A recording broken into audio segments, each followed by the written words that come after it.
So where did the idea for Black in America come from? What was the genesis for the documentary and the tour as well? The documentary series started in 2007. We started to shoot it, and it was going to be the 40th anniversary of the assassination of Dr. King in 2008. And so in 2007, we were trying to figure out, well, what stories could we do?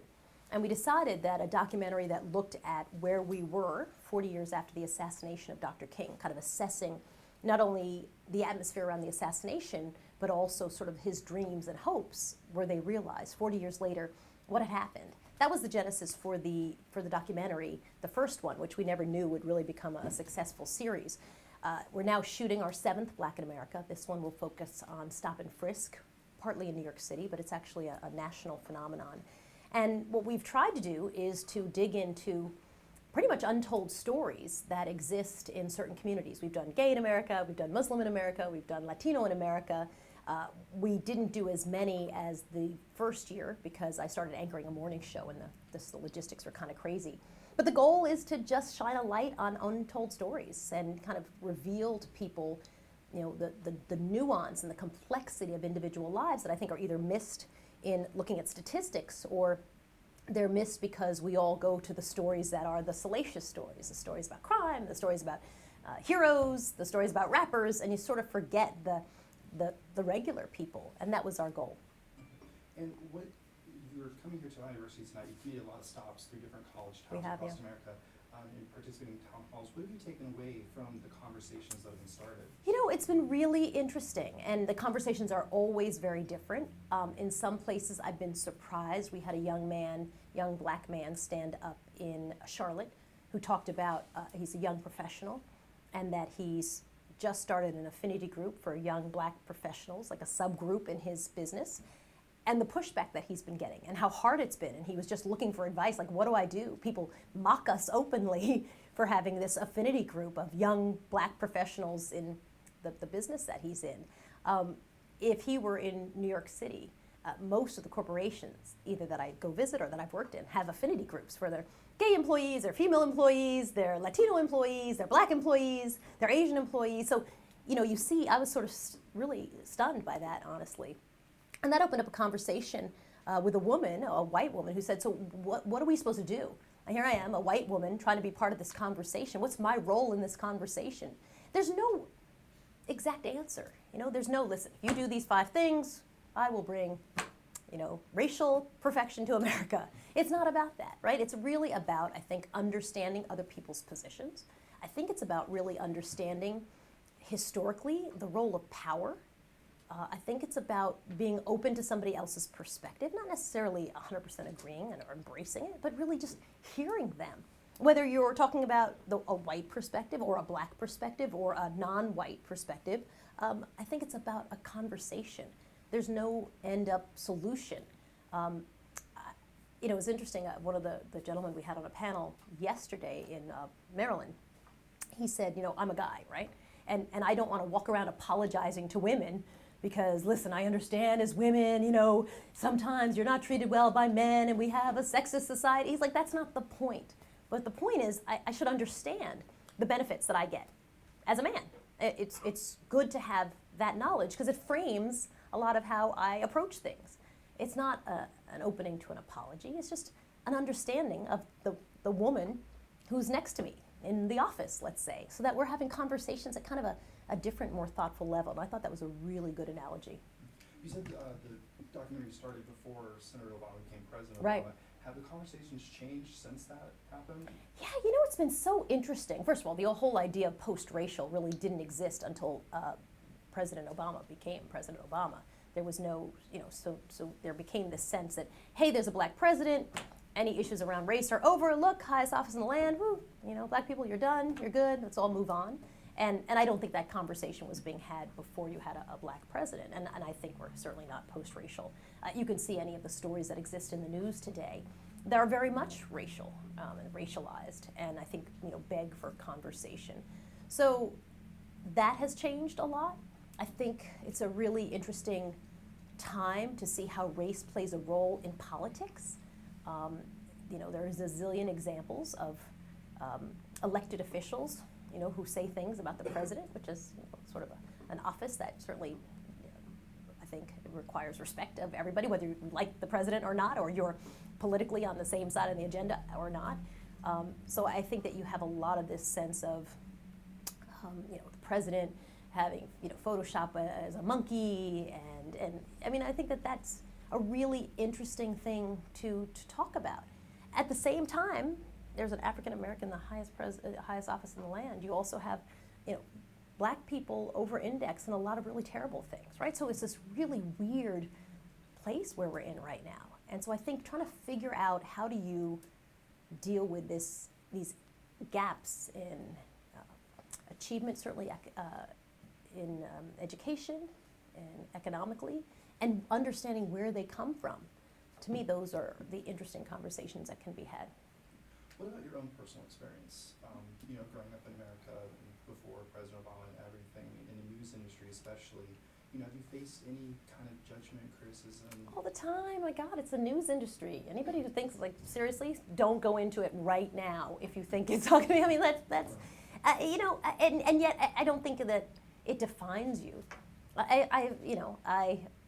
When I was reporting for CNN, I was sent to Thailand. They called me up to see if they would send me to Thailand to go cover the tsunami.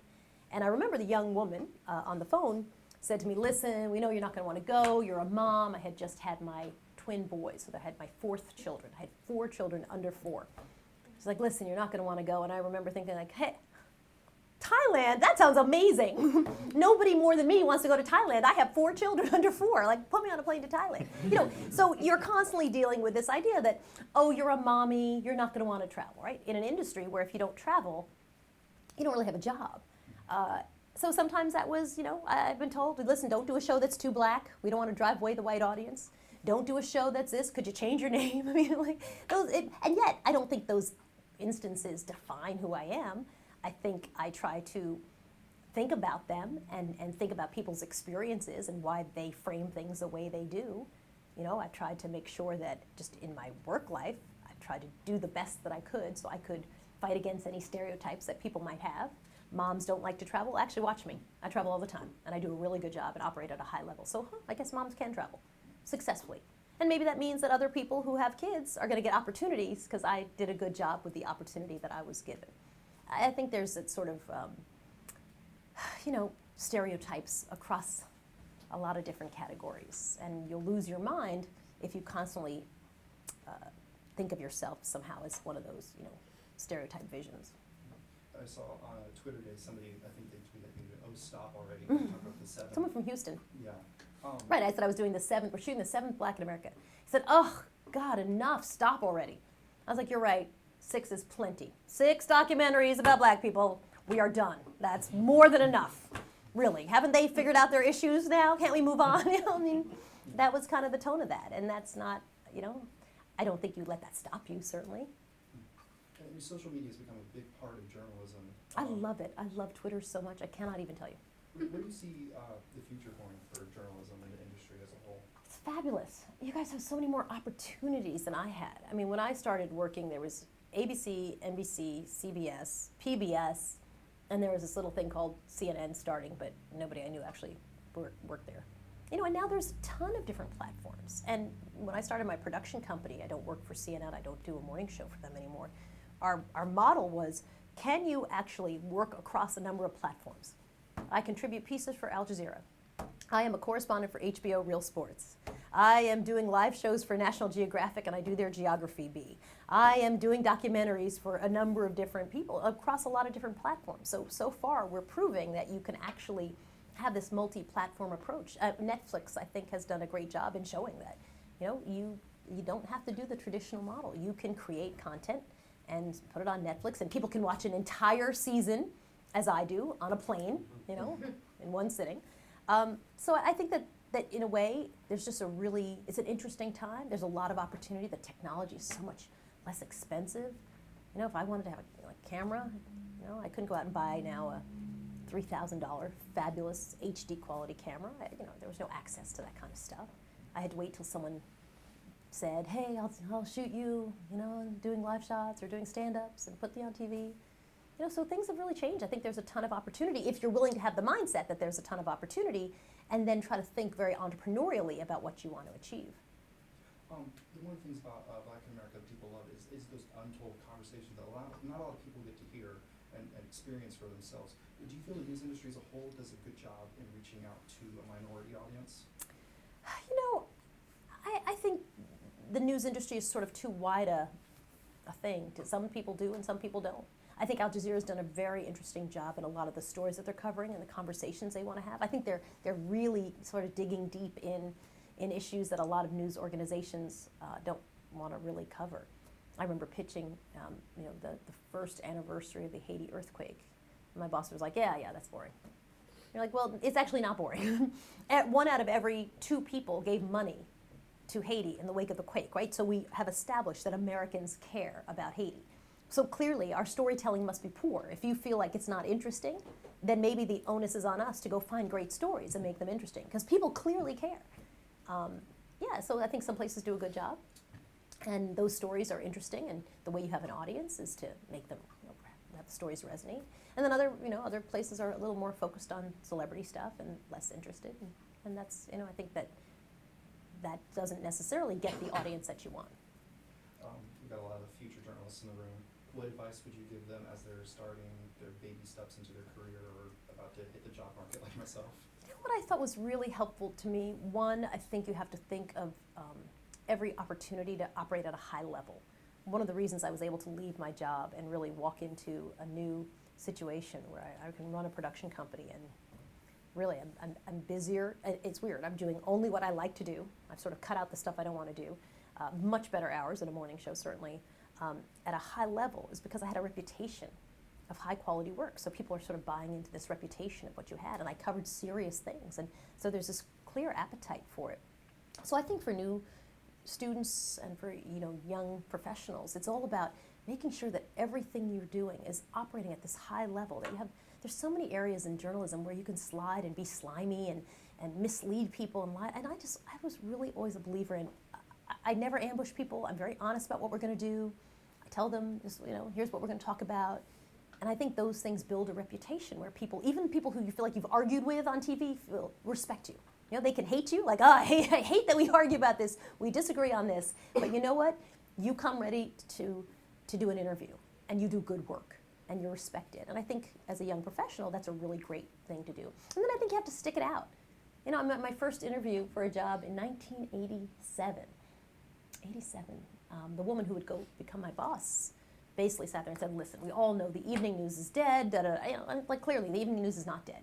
And this is an industry full of a lot of naysayers about, oh my God, this is a horrible career. I think you can describe any career that way.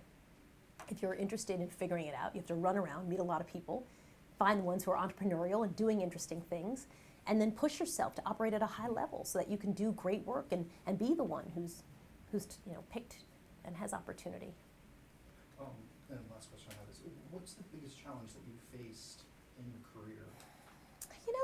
It depends every day. I think that sometimes it comes from other people, who don't want to let you do something because they feel, I was asked when I started doing my morning show, did I understand that it was not a show for Black people?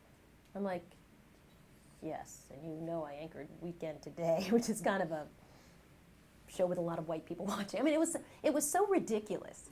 And so you sort of navigate those moments because that clearly is an indication of what someone thinks of what you can bring. After 20 some odd years as a reporter and an anchor at kind of a high level. But if you focus on that, you'll lose your mind. And sometimes people say, we don't want a woman covering this. We don't think you should go. And sometimes, it's just, you just don't get the breaks. I think overall the hardest thing has been just juggling it all and trying to remember that it's a really amazing career. Journalism is just a fabulous career. You sit in people's lives. You have the onus on you to tell stories honestly and authentically about what they've told you, right? It's kind of a big deal, right? You tell me your story, and now it's up to me to make sure that I get it right. I frame it right, and I'm honest to what you told me, right? I have a lot of opportunity. I can edit you in creepy ways. I could tweak what you say. So it's a lot of power that I have. And so I think it's an amazing thing that you have to do responsibly, and it's such a great career. Be able to sit down and find a story and then bring it to light that nobody knew and then change things. there's a group called Echoing Green, and they launch social entrepreneurs. Each social entrepreneur is given $80,000 to start their business. And so I met with a guy because we're looking into stories. They have 60 of these fellows every year, 60 people getting $80,000 apiece. And he said, oh, you know, our application process, a third of our applicants put Black in America as the reason for what the idea that they created in social entrepreneurship. You can affect someone with a story that you do. It's, you know, it was amazing. It was amazing. Just, you know, the story you follow and you put on the air and you try to tell it as well as you can. It makes someone else go out and say, well, this is something that needs to be fixed, and I'm going to try to change America and fix it. I think that's fabulous. Not a lot of careers where you can say that. How, as a journalist, This will be the last question. how do you take intellectual ideas and make them relatable to audience, especially in this conversation about race and class? I know one of the actors on Grey's Anatomy was being interviewed by Jane Velez for that, you know, about the Michael Dunn trial, and he had this interesting point about the criminalization of the black body, and that's a sort of intellectual term that a lot of people, it's not relatable to them, but that is sort of what's happening. So you take an intellectual idea and turn it into a story. Is the only way to make it interesting to people. Because I think when you sit around and talk intellectual ideas, you're operating up here and you bore a lot of people. And people don't even know how to get into that conversation. So you do what was done on TV the other night. The realization of that idea is you take a black guy, an actor, and have him go and break into that car down there. Act as if he's just trying to jimmy the lock. Maybe it's his car, maybe he's breaking in, who knows? No one knows. He just goes and operates as if he is trying to get into that car. And then you send a white guy and have him do the exact same thing. And you record the entire thing. And you record the people who are passing by. And what you'll discover is what they discovered on TV. The white guy, everybody walks by and is given a lot of time in order to figure out, because they assume he is trying to jimmy the lock of his own car. He has locked himself out. The black guy, before a few minutes have even passed, the cops are coming over to try to arrest him for breaking into the car.